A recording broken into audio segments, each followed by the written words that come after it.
Hello दोस्तों, मेरा नाम महेंद्र सिंह और मैं आप सभी का स्वागत करता हूं अपने YouTube चैनल अभियंग क्लासेस पर। तो आज मैं जो संख्या पद्धति का आपका जो चैप्टर ख़त्म हो चुका था उसका तो जो कुछ था क्वेश्चन वो तो हम करा चुके। अब इसमें हम एक विविध प्रश्नावली संख्या पद्धति के लेके आए हैं। जो कुछ भी क्वेश्चन छूटे हुए होंगे या फिर संख्या से संबंध आपके जो भी प्रश्न होंगे, अच्छे प्रश्न आपको हम इस वीडियो में कराएंगे और आप देखेंगे वो क्या प्रश्न है और बहुत ही अच्छे और इम्पोर्टेंट क्वेश्चन है। ठीक, देखते हैं क्या है वो क्वेश्चन। हाँ, तो देखिए ये रहे आपके अगले प्रश्न। ये क्वेश्चन नंबर आपका 1 है, बहुत ही अच्छे क्वेश्चन है आपके, ये आपकी परीक्षा में काम आएंगे। तो देखिए 200 और 500 के बीच ऐसी कितनी संख्याएं हैं मौजूद हैं जो 3, 4 एवं 5 से पूर्णतः विभाजित होंगी। तो ऐसे सवाल आपको मिल जाए 200 500 के बीच में, बहुत ही अच्छा सवाल है ये। तो आपको क्या करना होगा, सबसे पहले इसमें 3, 4, 5 देख रहे हैं, इसका आपको एलसीएम लेना होगा। आपको क्या करना होगा, इसमें एलसीएम लेना होगा कितने का, 3, 4 एवं 5 का। क्या आएगा यहाँ अलग से करके आपको मैं बता दे रहा हूँ, बहुत ही अच्छा प्रश्न है ये। तो 2 फिर 2 से कटाइए। अभी देख रहे हैं सभी आवाज संख्या है तो डायरेक्ट इनका गुणा कर लो। 2, 3, 6, 12, 12, 5, 60। तो आपका 60 लिखकर आया आपका, ठीक है। तो 60 पता लगे इनका एलसीएम है, तो वो जो संख्या होगी जो 200 और 500 के बीच में होगी वो संख्या आपकी 60 से विभाजित जरूर होगी। तो 60 200 और 500 के बीच कौन कौन सी आएगी, तो वो कौन सी आएगी, तो 200 से ऊपर जाएंगे तो 6 चौक 24, तो 24 और करते हैं पहली संख्या 240, फिर 300, 360, फिर 480, फिर 420 और 480 आपकी। तो क्या संख्या होगी आपकी, 1, 2, 3, 4, 5। तो संख्या पूछी थी कितनी संख्याएं हैं जो आपकी 3, 4, 5 से विभाजित होंगी 200 और 500 के बीच में। तो आपका उत्तर हो गया 5 आपके।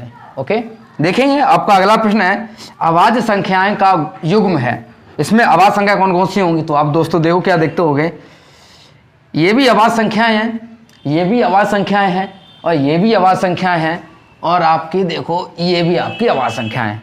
अब बात ये कि इसमें उत्तर कौन सा होगा, जब हमने ये पूछा कि अभाज्य संख्याओं का युग्म कौन सा है ना, टेंशन की बात ये, क्या करना होगा, प्रॉब्लम है। तो आप सब में देख रहे होंगे इसमें 2 का अंतर, इसमें 4 का अंतर, इसमें 4 का अंतर, इसमें 4 का अंतर। तो आप तो ये तो जानते हो कि जो आपकी आवाज संख्या है उसका क्रम तो नहीं होता है, मगर यहाँ पर आप जो देख रहे हो आवाज संख्या का युग्म है वो आपको कौन सा लेना है, 2 वाला। ये तो बाकी आपको मैच खा ही रहा है, तो जो एक सबसे अलग होगा वो आपका ये है। तो आपको ये तो रखना है। यही नहीं, प्रश्न आपका कौन सा भी आए, अगर आवाज संख्याओं का आपसे युग्म पूछ रहा है तो जिसमें 2 का अंतर हो वही आपका उत्तर सही होगा, ठीक है। कोई भी क्वेश्चन आप उठा के देखिए समय का, आपका ऐसा ही क्वेश्चन आपका जो मिले और उसमें 2 का अंतर हो, आवाज संख्या दोनों हो, तो वही आपको उत्तर लगाना है, ठीक है। तो आप देखेंगे अब आपके अगले प्रश्न। हाँ, तो चलिए देखें आपके ये अगले प्रश्न। आप यहाँ देख रहे हैं काफ़ी सारे प्रश्न हमने लिख रखे हैं, सबका टाइप अलग अलग है और मैंने हर टाइप का एक एक क्वेश्चन लिया है आपके सामने और सारे इंपॉर्टेंट क्वेश्चन हैं। और देखिए सेकंडों में इनके उत्तर आएंगे, सेकंडों में, केवल ओनली सेकंड। तो देखें इसमें देख रहे हैं ये 12 है, रूट के अंदर +12, रूट के अंदर +12, रूट के अंदर प्लस डॉट डॉट, इस प्रकार चलते रहेंगे। इसमें रूट में 110, माइनस रूट में 110, माइनस रूट में 110। तो ये देख रहे हैं सेम है, ये भी सेम है। अब ये दोनों एक टाइप है, ये थोड़ा अलग हो जाएगा, क्वेश्चन तो एक ही है। इन तीनों सवालों में आपको क्या करना है, संख्याओं का युग्म लिखाना है। संख्याओं का युग्म मतलब जोड़ा लिखाना, मतलब जैसे कि 3,4 या 2-8 कुछ हो सकते हैं। जैसे आप द्विघात समीकरण सॉल्व करते हो उसमें 2 मान लगाते हैं, तो वैसे इनमें मान निकलेंगे। तो इसमें क्या करना है, जो आप 12 देख रहे हो उन्हीं सवाल देखो, दोनों में क्या अंतर है। दोनों सवाल ये अंतर है कि इनमें क्या है, ऐसे युग्म बन सकते हैं जिसमें 1 का अंतर हो। ये ऐसी काड़ी है इसमें 1 का अंतर हो, देखो 4 तिया 12। तो ये मान आपको लेना है प्लस का, ये मान आपको लेना है माइनस का, ऐसे प्रश्नों में। और ऐसे प्रश्नों में देखो यहाँ पर आपका 110 है, तो 110 कौन कौन से हो सकते हैं, 11 और 10 आपके फैक्टर हो जाएंगे। इन दोनों में 1 का अंतर होगा, ये 1 के अंतर वाले टाइप हैं, ये उससे रिलेटेड हमने ये क्वेश्चन लिए हैं आपके सामने। तो प्लस वाले में जो संख्या बड़ी होती है वो प्लस की लेनी है, छोटी संख्या माइनस की लेनी है। बट माइनस वाले प्रश्नों में आपको बड़ी संख्या माइनस की लेनी है, छोटी संख्या प्लस की लेनी है, तो संख्याओं का युग्म क्या निकलेगा 4 -3, ये रहा इसका उत्तर। और इसका क्या रहेगा दोस्तों -11, 10 रहेगा। समझ में आ रहा है? अब देखेंगे आपके अगले प्रश्न। अब ये इससे रिलेटिव है, बट अंतर इतना है कि इसमें एक का अंतर था, मगर इसमें एक अंतर क्या है, 3 के फैक्टर ही नहीं होते हैं, 3 एक खुद आवाज संख्या। तो ऐसी संख्याओं में या मतलब ऐसे सवालों में आपको क्या करना है कि आपको सवाल मान लेना है y बराबर या x बराबर, जो कुछ आपको अच्छा लगे मान लेना है। तो रूट में 3, बाकी वही चलता रहेगा ना, तो उससे आप y मान ही लिया है, तो आप अब दोनों पक्षों कर देंगे वर्ग, तो y स्क्वायर 3 + y। तो ये आपका हाई स्कूल का जो तरीका है आपने पढ़ा होगा, उससे आपको ये करना है, ठीक है। तो सादा हो जाए, गुणा करें 3 घटा के आ जाएगा, एक ना हो, तो आप सब जानते हो सीधाचार सूत्र होता है, जिससे ये हमारा हो जाता है। सूत्र क्या होता है आपको बता दें हम, -b प्लस माइनस रूट में b² -4ac बट्टे 2a, इसमें रख देना है। आप ये तो जानते हो इसमें a का मान क्या है। देखो a का मान कैसे पता करेंगे, तो ax² plus bx plus c बराबर 0 से तुलना कर देते हैं, तब x यहाँ पर y कोई दिक्कत नहीं है। अब हमें देखो y करते हैं तो भी बात है भाई, देखो ay² plus by plus c बराबर 0, वो तो एक रूप है, वो x रूप में है, वो y रूप में क्वेश्चन है आपका। तो यहाँ पर देख रहे हैं जो a के स्थान पे क्या है, जो a कौन होती है, जो x स्क्वायर के पास हो, b होती है जो x के पास हो, जहाँ कोई x वगैरह ना हो वहाँ c होती है। तो यहाँ पर आपका a का मान क्या होगा 1, b का मान -1, ठीक है, और c का मान -3 आपका होगा, ठीक है। आ रहा समझ में? तो ये मान आपको यहाँ पर रख देने हैं। तो b का मान -1 plus minus under root b का मान -1 का वर्ग -4ac बट्टे 2 गुणा 1, यानी कि 2 गुणा 1। अब आगे आपको पता है क्या सॉल्व करना है, तो इस प्रश्न को हम यहीं रुकते हैं, आगे अपना कर लेना, ठीक है ना। इसमें जो निकलेंगे एक चिन्ह, एक आप ले लेंगे प्लस चिन्ह, एक और एक आप ले लेंगे माइनस चिन्ह, और आपने बहुत सारे किए हैं, इसलिए कंपटीशन की बात है, इसलिए मुझे इतना टाइम नहीं लेना है। अगले प्रश्न को देखते हैं हम, ठीक है। आई होप आप इसे कर लेंगे, ना कर पाए तो आप मुझे कमेंट करके बता देना। तो अगला टाइप है आपका जो क्वेश्चन है, आप देख रहे हैं रूट में 5, √5 डॉट डॉट डॉट अनंत तक है। इन सवालों को किस प्रकार सॉल्व करते हैं, तो इस प्रकार आपको कई प्रश्न मिल जाएं तो बहुत ही आसान होते हैं, सिर्फ 5 उत्तर डायरेक्ट लगा देना है, कितने ही हो ऐसे डॉट डॉट वाली। ये नहीं कि ये सवाल हो रूट में 3 आए अनंत तक, तो भी आपको उसका उत्तर 3 ही देना है। रूट में 7 आ जाए अनंत तक, आपको उत्तर 7 ही देना है। बट इसमें क्या है, इसमें डॉट, इसमें नहीं अनंत तक, इसमें तो पता है कि ये जो √5 है वो कितने बार है, 4 बार है। तो ऐसे प्रश्नों को करने के लिए आपको क्या करना है, 5 पे घात करनी है, 1 माइनस करके, जितने बार ये 5 हैं उतने बार आपको 1/2 का गुणा कर देना है।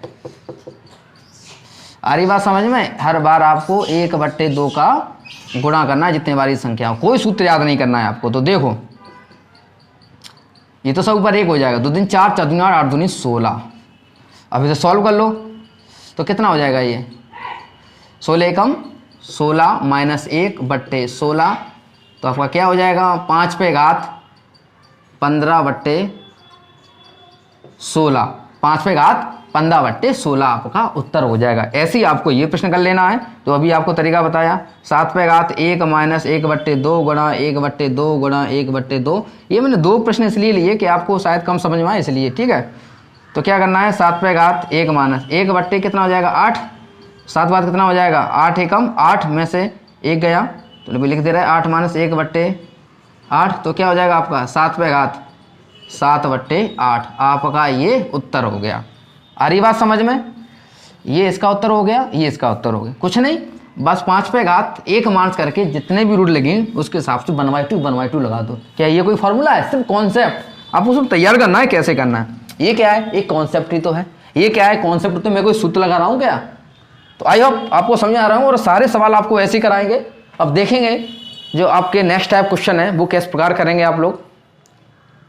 तो देखिए ये रहे आपके अगले टाइप। कड़ी सम्मत आपके ये भी है। अच्छा एक बात कहें आप लोगों से, जो हम समझा रहे हैं आपको समझ में तो आ रहा है ना? अगर नहीं आ रहा है तो मुझे कमेंट करके ज़रूर बताना, क्या मैं कमी कर रहे हैं उसको सुधारेंगे, ठीक है। अक्षर छोटा लिख रहे हैं, क्या कर रहे हैं, वो आप मुझे ज़रूर बताना कमेंट करके।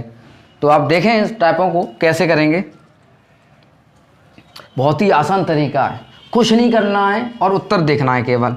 आप यहाँ देख रहे हो ना 5 + 2 √ 6, तो आपको क्या करना है ऐसे प्रश्नों में, तो ऐसे प्रश्नों में आपको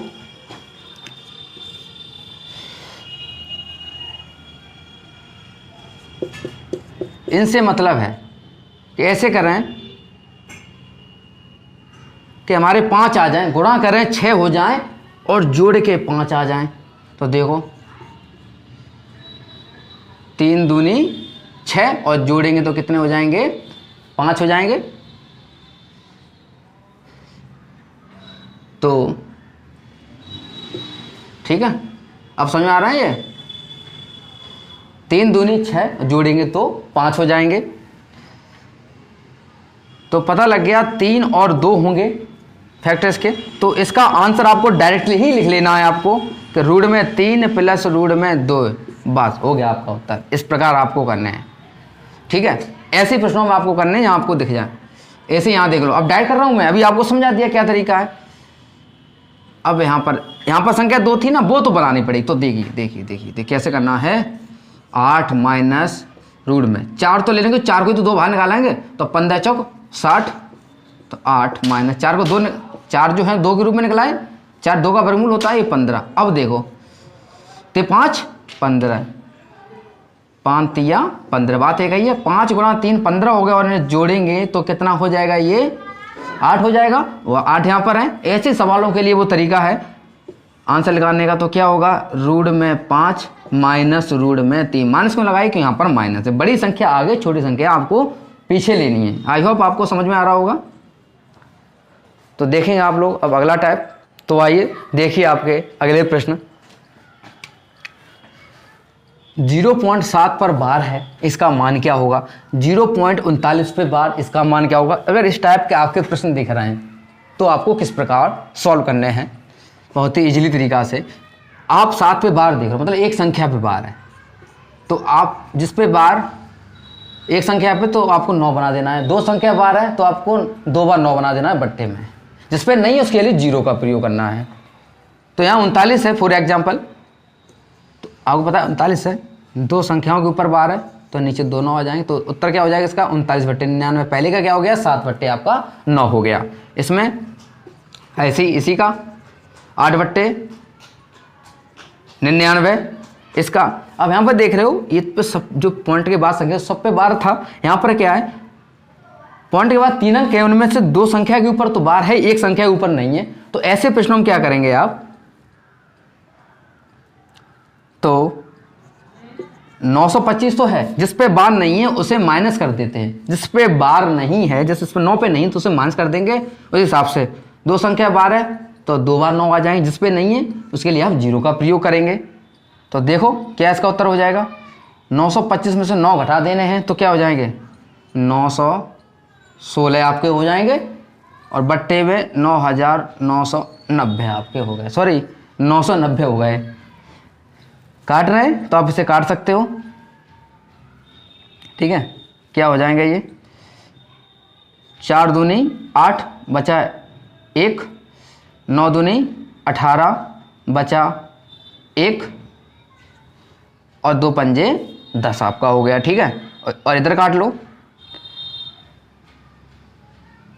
4 दूनी 8 बचा 1, 2 पंजे 10 बचा 1, 8 दूनी 16। तो अब आप देख सकते हैं इसका उत्तर क्या हो गया, 458/495 इसका उत्तर हो गया, ठीक है। इसी प्रकार आपका ये प्रश्न होगा, कैसे होगा, तो 35 24 तो आपके हैं, ठीक है ना।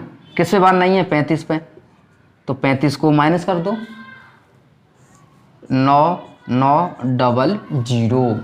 भाई बताया कि जितने पर बार है उतने तो 9 हो जाएंगे, जिस पे बार नहीं है उसके लिए 00। देखो माइनस कर दो, क्या आ जाएगा, 14 में से 5 गए, 9 बचे, यहाँ 1 रह गया, फिर 11 हो गए, 11 में से 3 गए, आपके 8 बचे, यहाँ क्या बचे 4, बस तो 4 ही रहे, 3/9,900। समझ में आ रहा है? बहुत ही अच्छे प्रश्न है। तो ये रहा आपके अगले प्रश्न। तो ऐसे प्रश्न क्या करना है, जिसकी पुनरावृत्ति बार बार होती है, जिसकी पुनरावृत्ति बार बार होती है, आपको इनमें क्या करना है, उस संख्या पे बार लगा देना है। तो ये इसको इस प्रकार लिख सकते हैं। तो अब देखिए क्या इसका उत्तर हो जाएगा। 47 तो थे, जिस पे बार नहीं है उसे माइनस कर देना है, बट्टे में एक संख्या पे बार है तो 9, नहीं है तो 0। तो उत्तर इसका क्या हो जाएगा, 43 बट्टे इसका 90 उत्तर हो जाएगा। इसका उत्तर क्या हो जाएगा, 43/90। इसे देखेंगे, संख्या 1 है, वो बार बार रिपीट हो रही है, तो 1 पे बार, तो जाहिर सी बात है 1/9 इसका उत्तर हो जाएगा। लास्ट आपका प्रश्न बचा है। आगे संख्या अब तक 0 लिखते थे, अब आगे संख्या देती है, उससे कोई फर्क नहीं पड़ता। क्या करना है, 3 + 0.68 पे बार। प्रश्न बनेगा नहीं बनेगा आपका, सिंपली वही तरीका जो आप करते आए। तो 68/99 एलसीएम आ जाएगा, तो 99 का 3 में गुणा कर दो। देखो 9 3 27 की 7 हासिल 2 और 9 3 27 और 2 कितने हो गए 29 प्लस के 68 जोड़ दो 7 14 और 15 15 5 हासिल 1 10 और 6 16 की 6 हासिल 1 कितना हो गया 3 365/99 आपका आंसर हो जाएगा। तो संख्या पद्धति में जो भी मुझे अच्छे प्रश्न लगे उनको मैंने इस पार्ट में आपके लिए। तो अब संख्या पद्धति का जो विविध चैप्टर जो मैंने आपका बनाया था वो कंप्लीट हो चुका है। अब आपको हम अगले वीडियो में HCF LCM को शुरू करने जा रहे हैं। तो इसमें कोई प्रॉब्लम हुई हो तो मुझे बताएं। मैं पूरी कोशिश कर रहा हूं कि आपको अच्छे से अच्छे हम समझा पाएँ। मेरी कमी हो उन्हें बताएं, उनको दूर करेंगे। आप मुझे कमेंट करेंगे तभी हम जान पाएंगे कि हम कहाँ क्या कमी कर रहे हैं। अच्छा छोटा लिख रहे हैं कि वीडियो सही नहीं है, कहाँ क्या कमी कर रहे हैं हम। ओके दोस्तों, तो इस वीडियो में इतना ही। ओके, और एक बात का ध्यान रखें, लाइक करें, शेयर करें एवं सब्सक्राइब करें।